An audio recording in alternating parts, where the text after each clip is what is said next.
Life is a journey, and no matter who you are, where you come from, or what you face, you've probably asked yourself, why do we suffer? Why does pain, frustration, and suffering feel like an unavoidable part of the human experience? These are questions that people have been asking for centuries. But what if I told you that the key to true peace, to real happiness, was hidden in a simple yet profound truth? One that can transform the way you experience life. In ancient India, over 2,500 years ago, a man named Siddhartha Gautama, who later became known as the Buddha, unlocked the secret to understanding human suffering and discovering the path to inner peace. The answers he uncovered didn't just change his life, they have the power to transform yours as well. In this video, we will explore the 4 Noble Truths of Buddhism, 4 profound insights that form the core of the Buddha's teachings. These truths offer a roadmap for understanding the nature of suffering, its causes, and most importantly, how to transcend it. The 4 Noble Truths are not merely philosophical concepts. They are practical principles that, when applied, can help you live a life of greater clarity, peace, and compassion. Let's begin our journey into the heart of the Buddha's path to enlightenment. 1. The first noble truth, the truth of suffering. The world is full of suffering. Birth brings suffering. Getting older brings suffering. Sickness and death bring suffering. Meeting someone you dislike is suffering. Being apart from someone you love is suffering. And struggling endlessly to get what you want is suffering. In fact, any life filled with desire and craving is always full of pain and trouble. This is called the truth of suffering. These are all parts of life that we can't escape, no matter how hard we try. The Buddha's teaching is not about making us feel bad, but about helping us face reality so we can live more freely. Let's think about it with a simple example. Imagine you buy a brand new phone. You're so excited to have it because it's shiny, fast, and new. But then over time, the phone gets scratched. The battery doesn't last as long. It might even break or stop working. Suddenly, the excitement you had fades and you feel frustrated because the phone isn't perfect anymore. This is a small example of the kind of suffering we face in life. Everything changes. Nothing stays perfect forever. Even good things in life can bring some form of suffering. You might get a great job, but with it comes stress, long hours or responsibilities you didn't expect. You might form a deep bond with someone, but eventually that person might move away, change, or leave your life. Relationships, success, or even happiness are always temporary. The first noble truth helps us see that these changes, whether small or big, are a natural part of life. We all face challenges, losses, and disappointments. It's not about avoiding them, but learning how to deal with them. Here's the good news. Acknowledging this truth doesn't mean we're doomed to a life of misery. In fact, understanding that suffering is a part of life can actually help us live better. When we accept that life isn't always going to be perfect, we stop putting so much pressure on ourselves to avoid pain or be happy all the time. We begin to approach life with more balance and less frustration. Think about how many times you've faced challenges and come out stronger. Maybe you faced a difficult breakup and at the time it felt unbearable. But as time passed, you learned more about yourself, grew emotionally, and became more resilient. Or perhaps you went through a tough school year or a job struggle, but you pushed through, learned new skills, and built your confidence. Every time you face suffering and overcome it, you become stronger and wiser. This is the kind of growth the Buddha is talking about. So the next time you face a difficult moment in life, remember, suffering is part of being human and you have the strength to work through it. Embrace it, learn from it, and use it to grow. Life's challenges don't define us. It's how we respond to them that shapes who we are. Life might not always be easy, but it is a beautiful journey full of lessons. And by accepting that suffering is part of it, we free ourselves to truly live with peace and purpose. 2. The second noble truth, the truth of the cause of suffering, Samudaya. The second noble truth in Buddhism teaches us that suffering does not just happen for no reason, it has a cause. This might sound simple, but understanding it deeply can change the way we approach life, our challenges, and our relationships with others. The second noble truth is called Samudaya, which means the origin or the cause of suffering. According to this truth, the root of all suffering is desire or attachment, the thirsts of the physical body and the illusions of worldly passion. We desire things. We want things to go our way. We hold on to people, objects, or situations, and when they change or go away, we experience pain, frustration, or disappointment. It's not just about physical suffering like pain or illness, but emotional suffering too. Things like stress, anxiety, jealousy, and sadness. Think about it. We all know what it's like to want something badly and not get it. Maybe we've worked hard for something at work or school only to see others succeed instead. Or maybe we expect a certain outcome from a situation, but things don't turn out as planned. When these things happen, we suffer. It's not the thing itself that causes the pain, but our attachment to how we want things to be. Imagine a child who has a favorite toy. They become attached to it, loving it so much that when it breaks, they feel devastated. The toy itself isn't the problem, but the attachment to it is. They wanted it to stay perfect forever, and when it didn't, they suffered. As we grow older, our attachments don't just stop at toys. We get attached to our careers, relationships, homes, or even our ideas about how our lives should unfold. When things don't go the way we expect, we experience suffering. We forget that life is always changing, and holding on too tightly to things can only lead to pain. Examples in everyday life. Material desires. Think about the times when you've wanted something material, a new phone, a car, or clothes. When you finally get it, you might feel happy for a while, but that happiness doesn't last forever. Over time, the excitement fades, and you might start desiring something new. The more we chase material possessions, the more we realize that they can't provide lasting happiness. The attachment to these things only leads to disappointment when we don't get them, or when they lose their value. Relationship expectations. Relationships can be a source of joy, but also a source of suffering. We might expect others to behave a certain way, treat us a certain way, or meet our needs. When they don't, we feel hurt or frustrated. Often we forget that people are different, and we can't control their actions. Letting go of unrealistic expectations can ease the suffering we create in our relationships. Unmet goals. Another common way desire leads to suffering is when we set big goals for ourselves. Maybe you want to be successful in your career or achieve something personal. However, if we tie our happiness only to achieving that goal, we risk feeling empty or frustrated if we fall short. The problem is not in having goals, but in clinging to them as the only way to find fulfillment. Instead, learning to enjoy the journey, not just the destination, can reduce the pain when things don't go as planned. Buddhism doesn't tell us to stop having desires or to stop wanting anything. It simply teaches us to understand that attachment is what causes our suffering, not the desires themselves. We can still enjoy things, work hard for goals, and love others. But we must learn to let go of the attachment to how things must be. One way to practice this is by recognizing impermanence. Everything changes, people change, situations change, and even our own feelings change. By accepting this truth, we can free ourselves from the anxiety of holding on too tightly. So, next time you face a setback or feel frustrated with life, remember the second noble truth. Reflect on what you're attached to and ask yourself if you can let go just a little.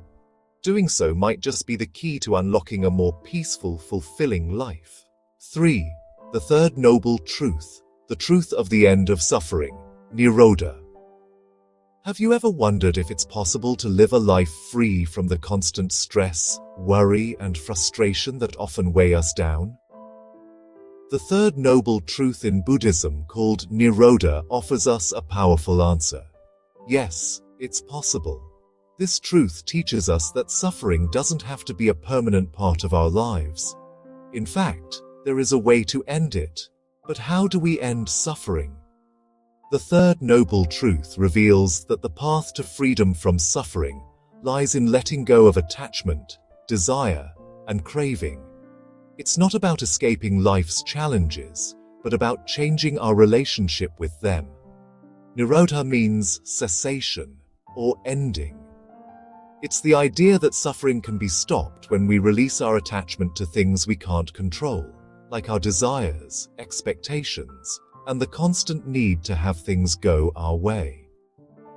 The truth of the end of suffering tells us that by freeing ourselves from these attachments, we can experience true peace and happiness. This doesn't mean we won't face difficulties in life, but rather that our inner peace won't depend on things going exactly how we want them to. Life will still bring challenges, but when we let go of the craving for everything to be perfect, we find that we can handle those challenges with a calm mind and open heart. Imagine you're trying to hold a bird in your hand, its wings fluttering wildly, desperate to fly. The tighter you grip, the more it struggles and the more you hurt it. But when you gently open your hand and let the bird fly freely, it soars with grace, and you feel a deep sense of calm. This is what happens when we stop clinging to our desires and trying to control every outcome. When we release the need to hold on tightly, we allow life to unfold naturally. And in that freedom, we find peace and ease. The key is understanding that much of our suffering comes from our attachment to things, outcomes, or even ideas of how life should be. We might crave success, approval, material possessions, or even the idea of a perfect relationship. But when we realize that these things don't guarantee lasting happiness, we can begin to let go of our attachment to them. Letting go of perfection. You may have a desire to always get things just right. Whether it's your appearance, your work, or your relationships, you might constantly chase perfection. But perfection is an illusion. It's unattainable. By letting go of the need to be perfect, you free yourself from the pressure that causes stress and self-criticism. You can simply do your best and feel good about it, without the constant worry. Releasing unmet expectations. Have you ever been disappointed when things didn't turn out the way you wanted? Maybe a job didn't work out, or a friend let you down. By releasing unrealistic expectations and accepting that things may not always go according to plan, you open the door to peace. Life is unpredictable, and when you stop clinging to the idea that everything must go your way, you can find calm even when things change unexpectedly. Forgiving yourself and others. Sometimes we hold on to grudges or guilt, thinking that they define us. But holding on to hurt from the past only weighs us down. When we let go of these negative feelings and forgive, we create space for healing and joy. By releasing the pain, we free ourselves from suffering. So if you find yourself struggling, remember the third noble truth. The end of suffering is possible, not by changing the world around you, but by changing how you relate to it. Let go and experience the freedom and peace that come from within. The fourth noble truth, the truth of the path to the end of suffering. And finally, we come to the fourth noble truth, the path to the end of suffering. The Buddha didn't just point out the problem, he also gave us a solution. And this solution is the Eightfold Path. It provides a practical framework made up of 8 steps that focus on ethical conduct, mental discipline, and wisdom. When practiced together, these 8 steps guide us toward liberation, a life of peace, joy, and true happiness. Let's take a closer look at each of these steps to see how they can transform our lives. Right understanding. Right understanding is the first step, and it means seeing the world as it truly is. It's about recognizing that suffering is a part of life and that it arises from our desires and attachments. When we understand this, we can begin to accept life as it comes without being surprised by pain or disappointment. Instead of fighting against reality, we learn to flow with it, knowing that everything is temporary. Right intention. Right intention is about setting your heart on kindness, compassion, and non-harming. It means choosing to live with good intentions, free from anger, greed, and hatred. For example, when faced with a difficult person, instead of reacting with frustration, we can choose to respond with understanding and compassion. Right intention helps us create positive energy in our lives and in the lives of others. Right speech. Words have incredible power. Right speech means speaking truthfully, kindly, and without causing harm. We avoid gossip, lies, and hurtful words. Imagine how much lighter your life would be if you only spoke words that built others up instead of tearing them down. Right speech brings peace to our relationships and helps us communicate with more clarity and kindness. Right action. Right action is about living with integrity. It means acting in ways that are good for both ourselves and others. We refrain from harmful actions like stealing or hurting others, and instead, we make choices that align with our values. For example, choosing to help someone in need, or making sure our actions reflect honesty and compassion, will naturally lead us to a more peaceful life. Right livelihood is about earning a living in a way that doesn't harm others. It encourages us to choose work that contributes positively to the world. For instance, working in a job that brings good to the community, or choosing a career that aligns with our values, helps us lead a meaningful life. This step reminds us that how we earn our living can be part of our spiritual path. Right effort. Right effort is about putting in the work to cultivate a positive and peaceful mind. It means making an effort to grow good qualities like patience, kindness, and generosity, while letting go of negative habits like anger or greed. It's like tending a garden. You have to put in consistent effort to grow the plants and pull out the weeds. The more effort we put into cultivating a peaceful mind, the more we begin to feel that peace in our daily life. Right mindfulness. Right mindfulness is about being present in the moment. It's the practice of paying attention to our thoughts, feelings, and actions without judgment. When we're mindful, we're not lost in the past or the future. We're fully engaged in the here and now.